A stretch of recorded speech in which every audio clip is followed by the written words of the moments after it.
स्वागत है आपका अपना प्यारा सा यूट्यूब चैनल साइंस कैंपस में। आज हम वैद्युत अपघटन संबंधी फैराडे के नियम को पढ़ने वाले हैं। नहीं, वैद्युत अपघटन संबंधी फैराडे के कितने नियम होते हैं और उसको हम लोग विस्तृत रूप से जानकारी प्राप्त करेंगे। ठीक है, तो वैद्युत अपघटन संबंधी फैराडे के दो नियम होते हैं। वैद्युत अपघटन संबंधी फैराडे के दो नियम होते हैं। तो पहला लिखेंगे हम लोग प्रथम नियम।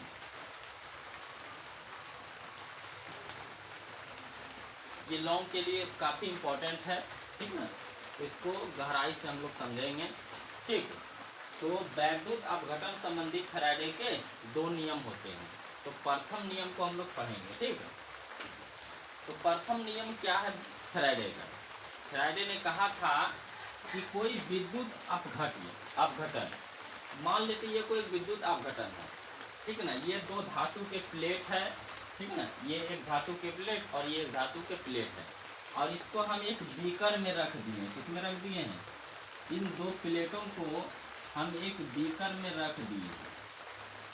ठीक है, इन दो प्लेटों को हम एक बीकर में रख दिए हैं, जिसमें पहले प्लेट को हम लोग सेल के धन ध्रुव से जोड़ दिए हैं। ये कोई ई सेल है, ठीक है। इस पहले प्लेट को हम सेल के धन ध्रुव से जोड़ दिए हैं, जिसको हम लोग एनोड कहते हैं, ठीक ना। और दूसरे प्लेट को हम लोग सेल के ऋण ध्रुव से जोड़ दिए हैं, जिसको कैथोड कहते हैं। जो धन ध्रुव से प्लेट जुड़ा हुआ है उसको एनोड, और जो ऋण ध्रुव से जुड़ा हुआ है उसको कैथोड कहते हैं। ठीक, अब जो है इसमें हम किसी विद्युत अपघट्य को मिला देते हैं, ठीक है ना। इसमें हम किसी विद्युत अपघट्य को डाल देते हैं, और डालने के बाद जब धारा प्रवाहित होगा इससे, ठीक है ना, जब धारा प्रवाहित होगा तो धातु जो है वह कैथोड पर मुक्त होगा, और अधातु जो है वह एनोड पर मुक्त होगा, ठीक ना। धातु कैथोड पर मुक्त होगा और अधातु जो है वो एनोड पर मुक्त होगा। तो धातु इसमें मेरा सोडियम है, ये इधर चला गया कैथोड पर, और क्लोरीन जो है वो मेरा एनोड पर आ गया, ठीक है ना। अब क्या कहता है फैराडे का प्रथम नियम? कहता है कि किसी विद्युत अपघटन के फलस्वरूप, ये एक विद्युत अपघटन है, इस प्रक्रिया को हम लोग कहते हैं वैद्युत अपघटन, ठीक ना, तथा जिसमें इसमें हम अम्ल को डालते हैं, उस अम्ल को हम लोग कहते हैं वैद्युत अपघट्य कहते हैं। ठीक, तो इस प्रक्रिया में किसी वैद्युत अपघटन की प्रक्रिया में मुक्त पदार्थ की मात्रा, नहीं, ये कितना ग्राम धातु प्राप्त होगा, ठीक है ना। किसी वैद्युत अपघटन की प्रक्रिया में मुक्त पदार्थ की मात्रा जो होगा, ठीक है ना, इसमें प्रवाहित आवेश का समानुपाती होगा। अर्थात हम इससे जितना आवेश बहाएंगे उतने ही जो है क्या होगा, मुक्त पदार्थ की मात्रा उत्पन्न होगा। फैराडे का प्रथम नियम कहता है कि किसी विद्युत अपघटन में जितना हम ज्यादा आवेश बहाएंगे, करंट को जितना ज्यादा बहाएंगे, पदार्थ की मात्रा उतना ही ज्यादा मुक्त होगा, निकलेगा, ठीक ना। अर्थात मुक्त पदार्थ की जो मात्रा होगा वो आवेश का समानुपाती होगा। यही है फैराडे का प्रथम नियम है। तो हम लिखते हैं प्रथम नियम को, किसी वैद्युत अपघटन के फलस्वरूप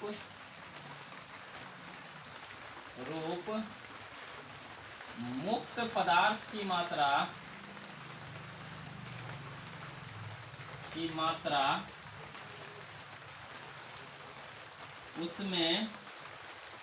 उसमें प्रवाहित आवेश का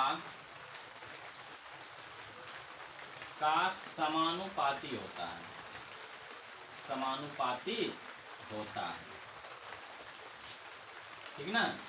किसी विद्युत अपघटन के फलस्वरूप मुक्त पदार्थ की मात्रा जो होगा उसमें प्रवाहित आवेश का समानुपाती होता है। तो हम मान लेते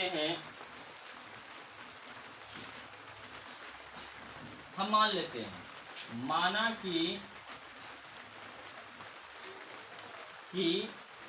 किसी विद्युत अपघटन में में Q कूलम आवेश,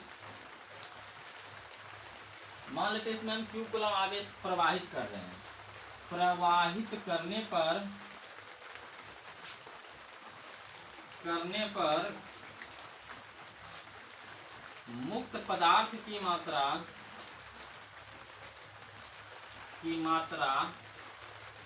m ग्राम हो तो, ठीक ना। हम मान लिए इस वैद्युत अपघटन में जो है Q कूलम आवेश प्रवाहित किए और मुक्त पदार्थ की मात्रा मेरा m ग्राम प्राप्त हुआ। तो ये मुक्त पदार्थ की जो मात्रा है, ये m जो है आवेश का क्या होता है, समानुपाती होता है। ये मुक्त पदार्थ की मात्रा आवेश का क्या होगा, समानुपाती होगा। यहाँ हम समानुपाती का चिन्ह हटाएंगे तो कोई कॉन्सोनेंट आएगा, तो मान लेते वो कॉन्सोनेंट मेरा Z आएगा, और यहाँ क्या है, Q है, जहाँ Z एक क्या है, नियतांक है, जिसे वैद्युत रासायनिक तुल्यांक कहा जाता है। वैद्युत रासायनिक तुल्यांक कहा जाता है। इस Z को हम लोग जो कहेंगे वैद्युत रासायनिक तुल्यांक कहते हैं, ठीक ना। अब जरा गौर करना, यहाँ m बराबर क्या है, Z इंटू Q। Q के बदले हम लोग जानते हैं, पढ़े थे विद्युत धारा से कि I बराबर हुआ था Q बटे T, हुआ था I बराबर Q बटे T। तो इसके नीचे नहीं कुछ तो क्या है, एक है, तो Q गुना 1 करेंगे तो Q हो जाएगा, और I गुना T तो IT। तो Q के बदले हम लोग क्या लिख सकते हैं, IT। आवेश के बदले लिख सकते हैं धारा गुना समय, नहीं तो हम लोग Q के जगह लिख देंगे IT, ठीक ना। यही है इसका प्रथम नियम। लिख लेना यहाँ पे, जहाँ जो है I बराबर धारा है, ठीक ना, और T बराबर समय है। T बराबर क्या है, समय है। और Z अभी बता दिए हैं वैद्युत रासायनिक तुल्यांक, ठीक है। यही है वैद्युत अपघटन का प्रथम नियम, ठीक है। इसका स्क्रीनशॉट ले लो। आगे दूसरा नियम पर हम लोग बढ़ते हैं।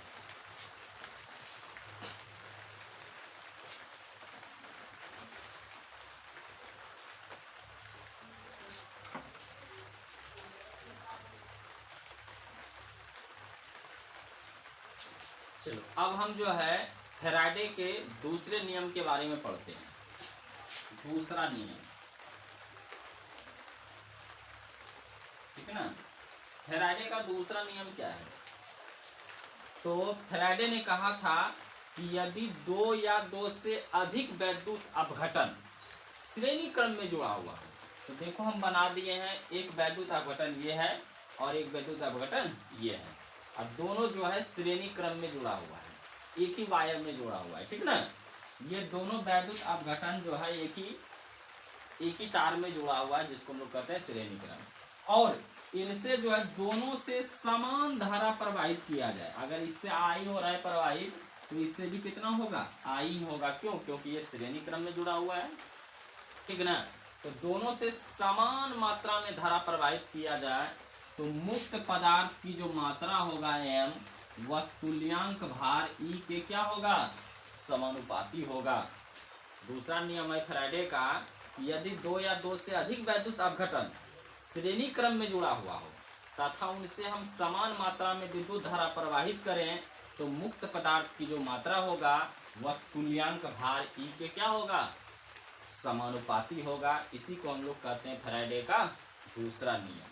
तो लिखते हैं कि यदि 2 या 2 से अधिक वैद्युत अपघटन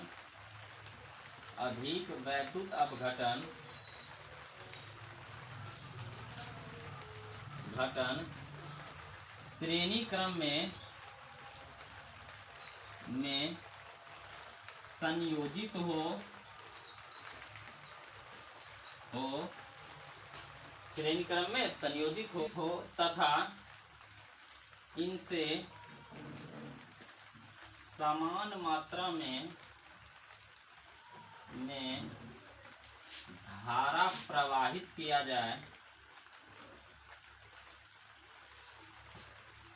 जाए तो मुक्त पदार्थ की मात्रा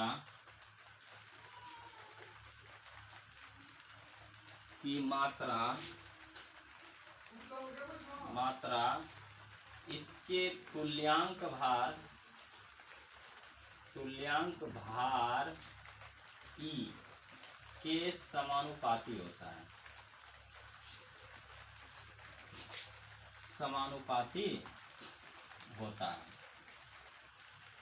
ठीक है ना। मुक्त पदार्थ की जो मात्रा होगा इसके तुल्यांक भार के समानुपाती होगा।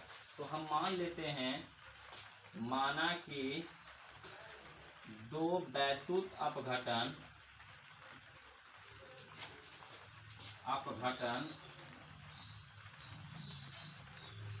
श्रेणी क्रम में जुड़े हैं और इनसे मुक्त पदार्थ की मात्रा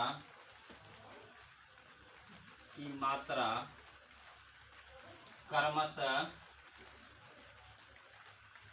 M1 ग्राम एवं M2 ग्राम है। ठीक है ना। मान लेते हैं इन दोनों से मुक्त पदार्थ की मात्रा जो है M1 ग्राम और M2 ग्राम है तथा इनके तुल्यांक भार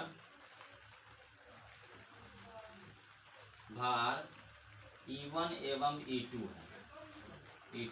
है। पहला अपघटन का मान लिया तुल्यांक भार E1 है और दूसरे अपघटन का तुल्यांक भार E2 है। ठीक ना। तो फैराडे का दूसरा नियम कहा कि मुक्त पदार्थ की मात्रा जो है तुल्यांक भार के समानुपाती होता है। तो देखो मुक्त पदार्थ की मात्रा पहले M1 है, ये समानुपाती होगा किसका, E1 का, और इधर क्या है M2 है, ये समानुपाती होगा किसका, E2 का।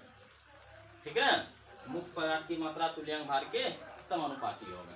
चलो समानुपाती का हम चिन्ह हटाते हैं तो कोई कॉन्सोनेंट आएगा। मान लेते हैं वो कॉन्सोनेंट मेरा Z आ गया और यहाँ क्या है E1 है, यहाँ भी हटाओ M2। मान लेते हैं यहाँ भी मेरा कॉन्सोनेंट Z आ गया और क्या है E2 है। ठीक ना। अब ऐसा करो, इसको मान लो समीकरण फर्स्ट और इसको सेकेंड मान लेते हैं। ठीक ना।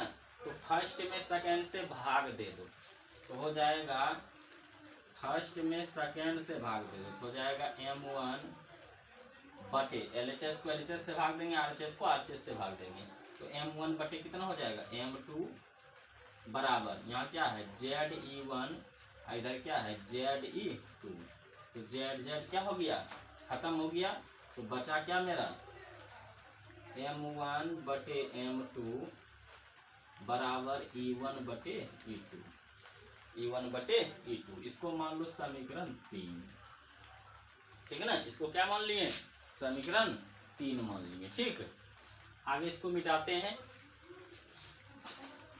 इसका स्क्रीनशॉट ले लो, इसको मिटाएंगे अब।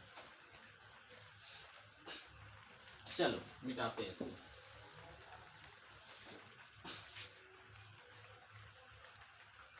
मिटा दिए यहाँ तक। अब देखो फैराडे के प्रथम नियम से हम लोग पढ़े थे, प्रथम नियम से हम लोग क्या पढ़े थे, मुक्त पदार्थ की मात्रा जो था वो विद्युत रासायनिक तुल्यांक के समानुपाती था, अर्थात M समानुपाती Z था। क्या था, M समानुपाती Z था। तो पहला के लिए लेंगे विद्युत अपघटन के लिए तो M1 समानुपाती हो जाएगा Z1। दूसरा के लिए लेते हैं M2 समानुपाती हो जाएगा Z2। यहाँ भी समानुपाती का चिन्ह हटाओ तो M1 बराबर मान लेते हैं कोई कॉन्सोनेंट K आया, क्या आया K, और यहाँ क्या है Z1। यहाँ भी हटाओ तो मान लेते हैं कोई कॉन्सोनेंट K आया इंटू क्या है Z2। इसको मान लो 4 समीकरण, इसको मान लो 5। ठीक है ना। अब फिर जो है समीकरण 4 में भाग दे देते हैं 5 से। ठीक, तो क्या हो जाएगा, तो m1 बटे ये हो जाएगा m2 बराबर k इंटू Z1 बटे क्या है k इंटू Z2। ये के कट गया तो हो गया m1 बटे m2 बराबर Z1 बटे Z2। इसको मान लेते हैं समीकरण 6, ठीक है ना। तो अब देखो यहाँ से समीकरण 3, ठीक है ना, और 6 में देखो, समीकरण 3 और 6 में देखो, दोनों का LHS क्या है, बराबर है। दोनों का LHS बराबर है तो RHS भी क्या होगा, बराबर होगा। समीकरण 3 एवं 6 से नहीं, तो दोनों का देखो, इसका ये LHS और इसका ये LHS बराबर है तो RHS भी क्या होगा, बराबर होगा। अर्थात हो जाएगा E1 बटे E2 बराबर हो जाएगा Z1 बटे Z2। नहीं, अब बराबर को ही हम लोग क्या कहते हैं, समानुपाती कहते हैं। बराबर को ही समानुपाती कहा जाता है। अर्थात हो जाएगा E समानुपाती Z, E समानुपाती Z हो जाएगा। अतः कहता है दूसरा नियम कि किसी विद्युत अपघटन के फलस्वरूप, किसी विद्युत अपघटन में, ठीक ना,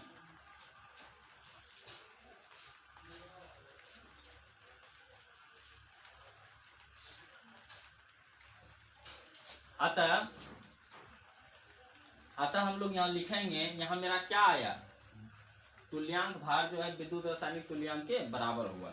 अतः लिखेंगे, अतः किसी पदार्थ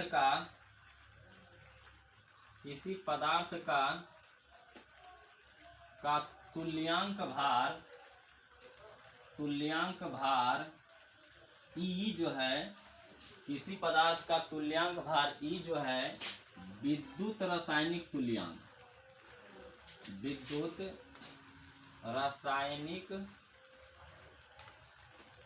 तुल्यांक के समानुपाती होता है,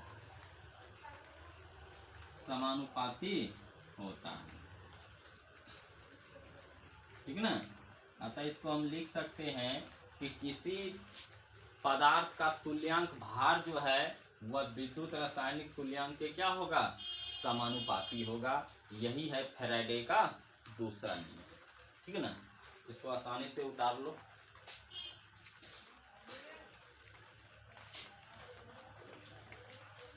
अब हम लोग नेक्स्ट क्लास में जो है इससे संबंधित जो है न्यूमेरिकल हम लोग करेंगे।